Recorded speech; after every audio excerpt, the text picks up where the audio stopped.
Katie? It was a busy day for North Idaho for law enforcement. It all began when a resident of an apartment complex came home this morning to find his home being burglarized. Details on what happened next and how it all ended. And the search for Coeur d'Alene continues for a man who was in the middle of a populated area and made a shocking attempt to rape a 16-year-old girl who was just walking down the road this morning. We'll have the latest developments in that case coming up next as KHQ Local News at 5 starts right now. Right now on Q6 and live on your mobile device, this is KHQ Local News at 5.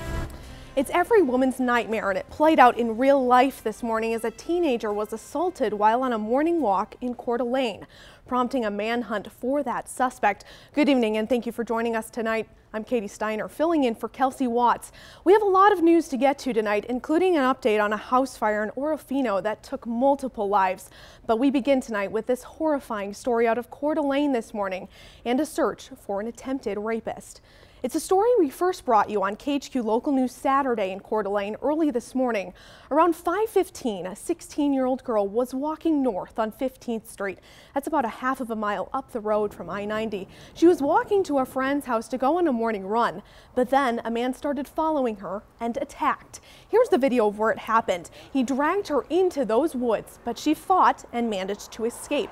She ran to the nearest house on 15th Street, and I talked to the homeowner this morning, and he said that her screams woke him up. Then he heard her running up his stairs and knocking on his door. He told me that she was sobbing, partially dressed and covered in mud. The girl came in his house and he wrapped her with blankets and called 911. After that, every law enforcement agency in the area started looking for that male suspect. Coeur d'Alene Police was there along with the Kootenai County Sheriff's Department, and Spokane County's Air One was also helping in the search, as you saw. Although all the agencies searched for about 4 hours, they couldn't find anything. Always be aware of your surroundings and do your best to fight people off, which she did. I mean, she got away and immediately found shelter, which was good. The biggest thing is always being aware of your surroundings and if people are approaching you. Now here's the description that victim gave us. It's a white male in his 20s or 30s with reddish hair. He does have facial hair, a scruffy mustache with possibly a goatee. Police think he was wearing a black Carhartt jacket with tan Carhartt pants with work boots on. Now, if you know anything about this case, please call the Coeur d'Alene Police Department. Put that number on your screen for you, 208-769-2320. Now, while you were sleeping this morning, Coeur d'Alene Police and the SWAT team rushed to an apartment complex after a burglary suspect barricaded himself inside his own apartment. It happened this morning around 2 in the 4200 block of Abbey Road in Coeur d'Alene.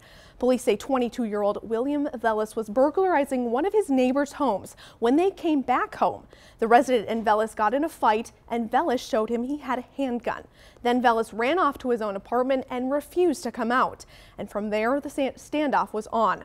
He refused to talk to police for hours, and police got everyone living close to his apartment out of there. Police were talking to Vellis' wife outside the house, and she said that their son was inside the house with him. That boy is 2 years old. Then around 6:45 this morning, Vellis opened the door and let the 2-year-old out to his wife unharmed, and then he surrendered. He was transported to the Kootenai County Jail, and the situation ended peacefully. And staying in Idaho, 5 people are dead tonight after a single house fire. Right now, investigators with the Idaho State Fire Marshal are still trying to figure out what exactly happened. Now, we don't have a lot of details for you right now, but what we do know is this fire happened at the house in the 200 block of Cedar Street in Orofino, and 5 people are dead as a result.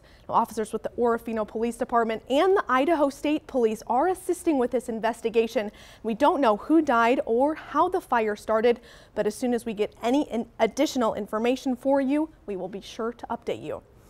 And also new at 5 tonight, 2 people are missing following 2 avalanches on the west side of the state. The King County Sheriff's Office says 2 avalanches happened in the mountains near Snoqualmie Pass. Now, one of them this afternoon off of exit 47, that's about Denny Creek. One person is reported to be missing following that avalanche. And the second one happened a short time later near the Alpental ski area just off of I-90. 2 people were missing from that avalanche. One has been located in the last hour and they are being treated for hypothermia, but the search still continues for the 2 missing other people. The King County Sheriff's Office is on scene and traffic going over the pass is not affected while that search continues. Now here in Spokane and Coeur d'Alene, it was pretty windy out there, and Dave Law's here to talk about that forecast. Dave, I don't know about you, but I am sure ready to hang out at the lake. Yeah.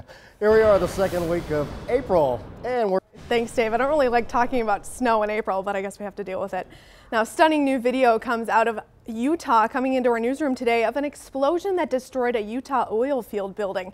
Investigators say that a pair of truck-mounted liquid propane tanks leaked, filling the air inside the business until, as you can see from the video, it finally exploded. The blast damaged 26 buildings in all. The escaping propane mixed with the air inside the oil field shop until it reached a near-perfect ignitable mixture. Now, we don't know how much the fire damaged, but early estimates from the fire chief are about $40 million. 3 people, including 1 firefighter, were injured after a 3-alarm fire leveled a food market. It happened just outside Philadelphia this morning. The fire broke out about 6 o'clock this morning. Authorities say firefighters tried to bring that fire under control, but they couldn't because there were barrels of oil in the room. They had to evacuate people in 2 nearby apartment buildings because there was so much smoke.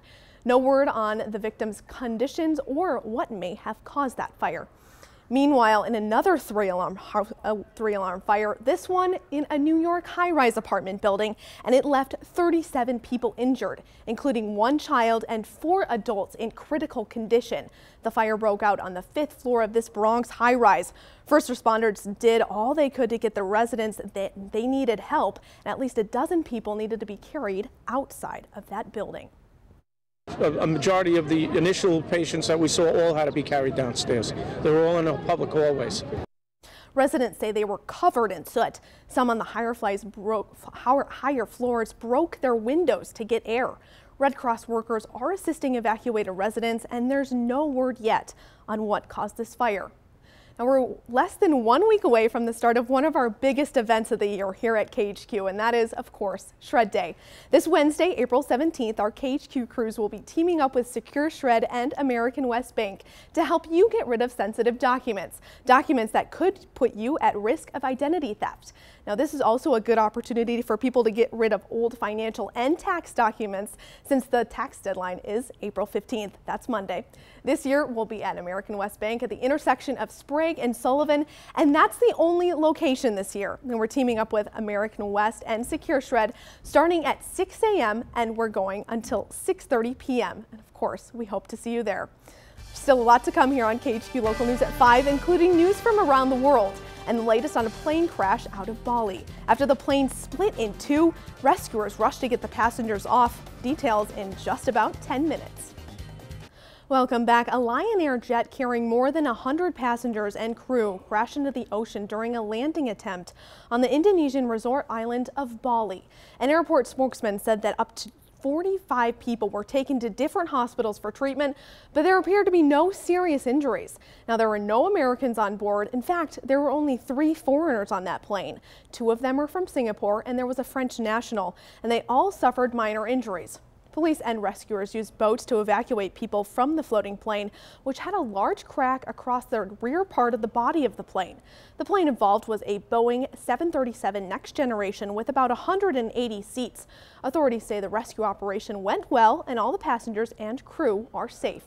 Rescue workers are still finding floating pieces of the plane in the shallow waters off the coast. According to the Associated Press, Lion Air is a rapidly expanding low-cost carrier with about 45% market share in Indonesia. Now, we don't know the cause of the accident, but the investigation is underway. Palestinian Prime Minister Salam Fayyad has stepped down. Palestinian President Mahmoud Abbas accepted Fayyad's resignation, according to the official Palestinian news agency.